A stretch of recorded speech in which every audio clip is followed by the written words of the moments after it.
मैं डीएवी बालिका विद्यालय मऊ से आरती मिश्रा हूँ।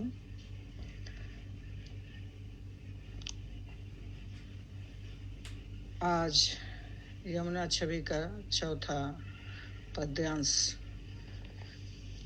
पढ़ने की बारी है। पहले मैं इसको पढ़ दे रही हूँ। कबहु होत सतचंद कबहु प्रगटत दूरि भाजत, पवन गमन बस बिंब रूप जल में बहु साजत, मनु शशि भरी अनुराग जमनु जल लोटत डोले, कै तरंग की डोर हिंडोरन करत कलोले, कै बाल गुड़ी नभ में उड़ी सोहत इत उत धावत, कै अवगाहत डोलत को ब्रज रमणी जल आवत। प्रस्तुत पद्य में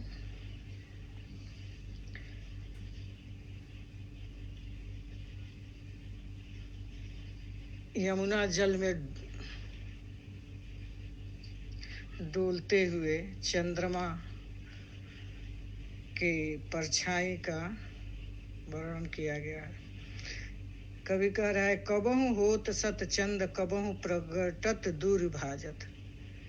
यमुना के जल की लहरों में चंद्रमा कभी 100 दिखाई दे रहा है, सतचंद कभी 100 रूप वाला दिखाई दे रहा है, और 100 की संख्या में दिखाई दे रहा है। कबहु प्रगटत दूरि भाजत, कभी प्रगट दिखाई दे रहा है और कभी जो है बहुत दूर से छिपा हुआ दिखाई दे रहा है। कभी एकदम सामने, प्रकट माने एकदम सामने दिखाई दे रहा है और कभी दूर छिपा हुआ दिखाई दे रहा है। पवन गमन बस बिंब रूप जल में बहु साजत। इस प्रकार पवन गमन, पवन माने हवा के, गमन माने चलने से, इस प्रकार हवा के चलने से चंद्रमा भी हिलता हुआ दिख रहा है और उसकी हिलती हुई परछाई यमुना के जल में अनेकों रूप में दिखाई दे रही हैं।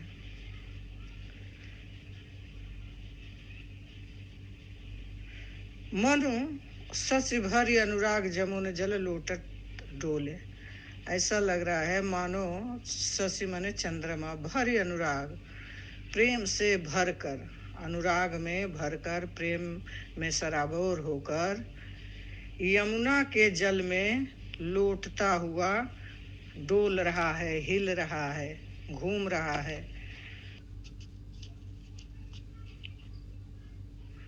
कै तरंग की डोर हिडोरन करत कलोले, अथवा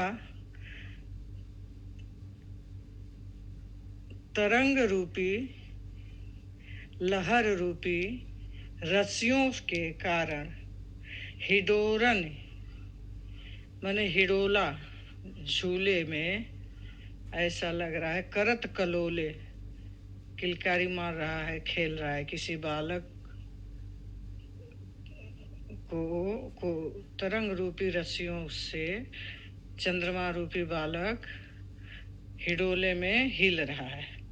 कै बाल गुड़ी नभ में उड़ी सोहत इत उत धावत, अथवा ऐसा लग रहा है कि कोई पतंग, बाल गुड़ी माने पतंग,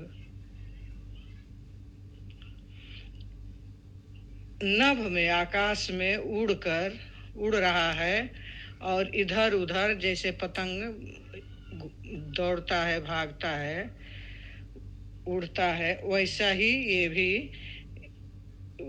ही ये चंद्रमा भी पतंग की भांति इधर उधर जमुना के जल में हिलते हुए डोलते हुए लग रहा है, जमुना की लहरों से में हिलते डुलते लग रहा है। कै अवगाहत डोलत को ब्रज रमणी जल आवत, अथवा ऐसा लग रहा है कि कोई ब्रज की रमणी माने स्त्री, ज्योति जल में स्नान कर रही है, और अवगाहत माने स्नान कर रही है, डुबकी लगा रही है और घूम रही है, उसी जल में विहार कर रही है।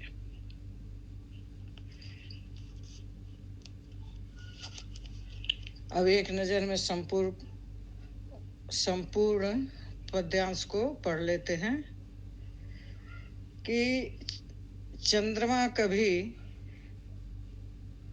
100 की संख्या में दिख रहा है और कभी एकदम सामने ही प्रकट दिख रहा है, कभी दूर, बहुत दूर छिपते हुए दिखाई दे रहा है। यमुना की लहर में प्रसंग में लिख देंगे कि यमुना के जल में डोलते हुए चंद्रमा के प्रतिबिंब का वर्णन है कि चंद्रमा यमुना के जल में कभी 100 की संख्या में दिखाई दे रहा है। यमुना की लहरें जब चल रही हैं तो उसमें 100 की दिखाई दे रहा है, कभी एकदम सामने प्रकट दिखाई दे रहा है, कभी दूर दिखाई दे रहा है। पवन के साथ मिलकर, हवा के साथ मिलकर उसके बिंब, उसकी परछाई यमुना के जल में बहुत सुंदर लग रही है और मानो चंद्रमा जो है प्रेम में भरकर यमुना के जल में लोटपोट कर रहा है, या अथवा तरंग, यमुना की तरंग लहर रूपी डोर में वो चंद्रमा रूपी बालक हिडोले में झूल रहा है और किलकारी मार रहा है, अथवा कोई पतंग, बालगुड़ी माने कोई पतंग आकाश में उड़ते हुए इधर उधर दौड़ते हुए सुशोभित हो रही है, अथवा कोई ब्रज की युवती यमुना के जल में डुबकी लगाते हुए और जल विहार करते हुए घूम रही है। काव्यगत विशेषताएं: यमुना में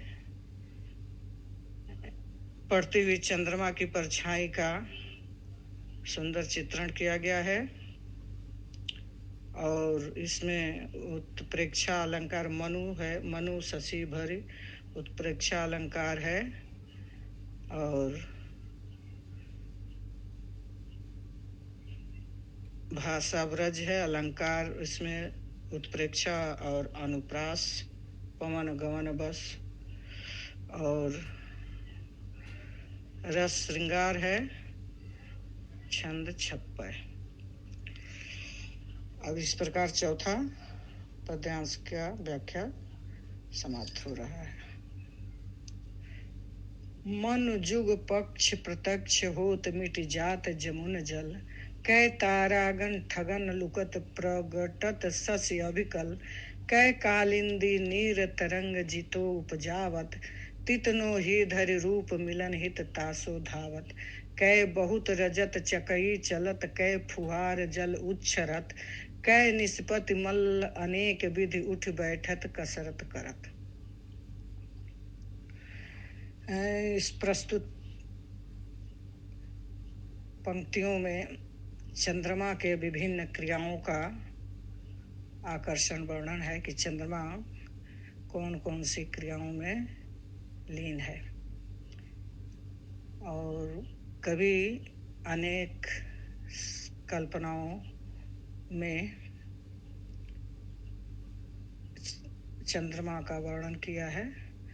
पूर्णिमा की चंद्रमा का वर्णन है। कभी कह रहा है कि मनु जुग पक्ष, जुग माने दोनों पक्ष, माने पक्ष, कृष्ण पक्ष और शुक्ल पक्ष, प्रत्यक्ष दिखाई दे रहे हैं और मिट जात जमुन जल, और जमुना के जल में कभी दिखाई दे रहे हैं और कभी मिट जा रहे हैं। तो जब चंद्रमा जब यमुना के जल में दिखाई दे रहा है तो कभी की कल्पना में वो शुक्ल पक्ष हो जा रहा है, और जब चंद्रमा छिप जा रहा है तो वो कृष्ण पक्ष की कल्पना कर रहा है। कै तारागण ठगन लुकत प्रकटत शशि अभिकल, अथवा ऐसा लग रहा है कि चंद्रमा जो है तारा गणों को, आकाश में निकले हुए सभी तारा समूह को ठगने के लिए लुकत, कभी छिप जा रहा है, अप्रकट कभी सामने आ जा रहा है। शशि माने वो चंद्रमा, अभिकल माने बेचैन होकर। वह पूर्ण रूप से कभी वो सामने आ जा रहा है और कभी छिप जा रहा है। ऐसा लग रहा है कि वो तारागणों के साथ लुका छिपी का खेल खेल रहा है। कै कालिंदी नीर तरंग जितो उपजावत, अथवा कभी संदेह कर रहा है या कभी की कल्पना है कि कालिंदी माने यमुना, कि यमुना की का जल से जितनी अपने जल से जितनी तरंग उपजावत माने उत्पन्न कर रही है, तितनो ही धरे रूप मिलन हित सो धावत। यानी कालिंदी यमुना का जल जितनी तरंगे उत्पन्न कर रही है, कालिंदी का जल या यमुना के जल से जितनी तरंगे उत्पन्न हो रहा है, उन तरंगों में उतने ही रूप धारण करके लग रहा है चंद्रमा उससे मिलने के लिए दौड़ रहा है।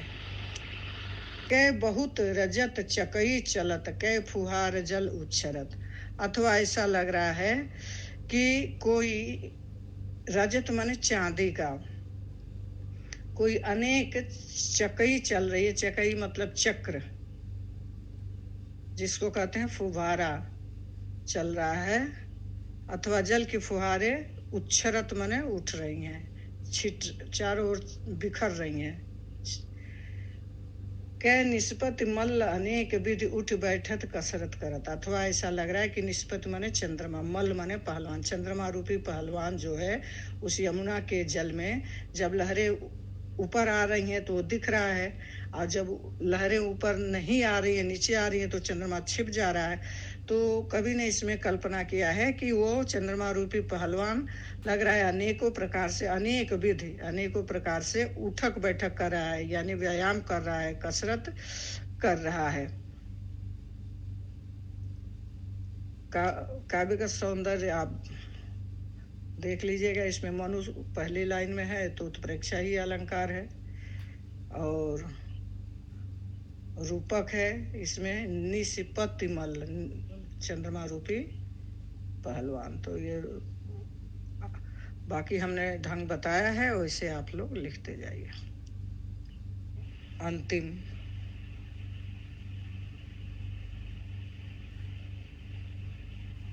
पद्य को पढ़ने जा रही हूँ।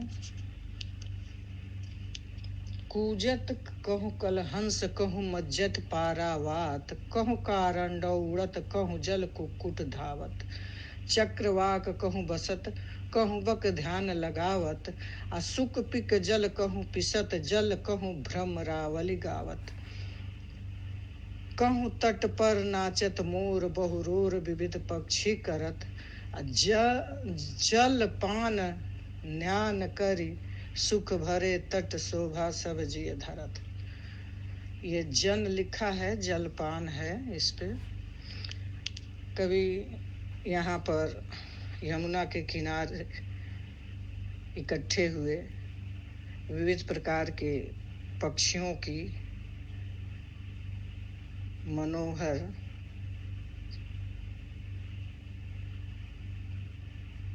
और रमणीय छवि का वर्णन कर रहा है।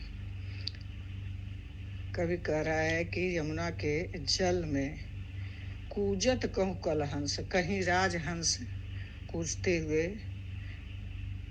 विहार कर रहे हैं, और कहूँ मज्जत पारावात, पारावात माने कबूतर, और कबूतर कहीं डुबकी ले लेके उसी में स्नान कर रहा है, मज्जत माने स्नान कर रहा है। और कहूँ कारंडौ उड़त, एक प्रकार का बत्तख है, जलीय बत्तख है, वो कहीं उसके तट पर कहीं कारंडो एक प्रकार का हंस भी माना जाता है, वो हंस उड़ते हुए दिखाई दे रहा है। तो कहूँ जल कुक्कुट धावत, और कहीं कुक्कुट माने मुर्गी, जल की मुर्गी या जल मुर्गे दौड़ते हुए उस नदी के तट पर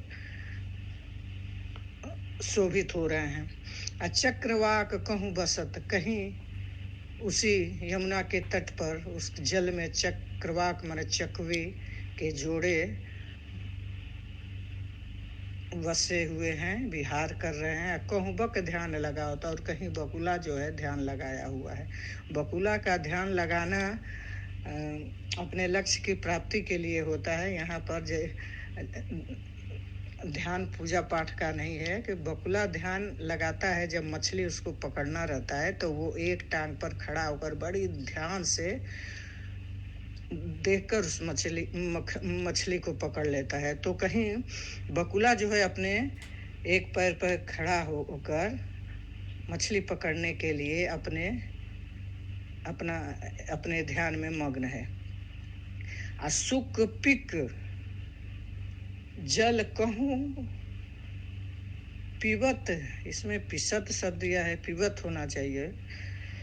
और कहीं पर जब उसी तट पर सुक मने तोता, कहीं तोता, और पिक मने कोयल, उस जल को पी रहे हैं।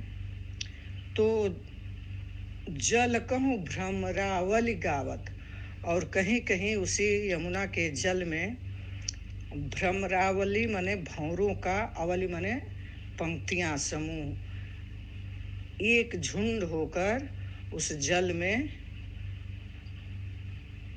गुनगुन गुनगुन अपने आवाज निकाल रही हैं, गावत हैं। कहूँ तट पर नाचत मोर, और कहीं उसी यमुना के तट पर मोर नृत्य कर रहा है। बहुरोर, इस प्रकार से कई प्रकार के, रोर मने शोर, कलरव करते हुए, विविध पक्षी करत, यानी उस विविध नाना प्रकार के पक्षी जो है, अनेकों प्रकार के पक्षी अपने अपने आवाज में कलरव करते हुए उस यमुना के तट पर बैठे हुए हैं, विहार कर रहे हैं। जल पान नान कर सुख भरे, तट शोभा सब जिय धरत।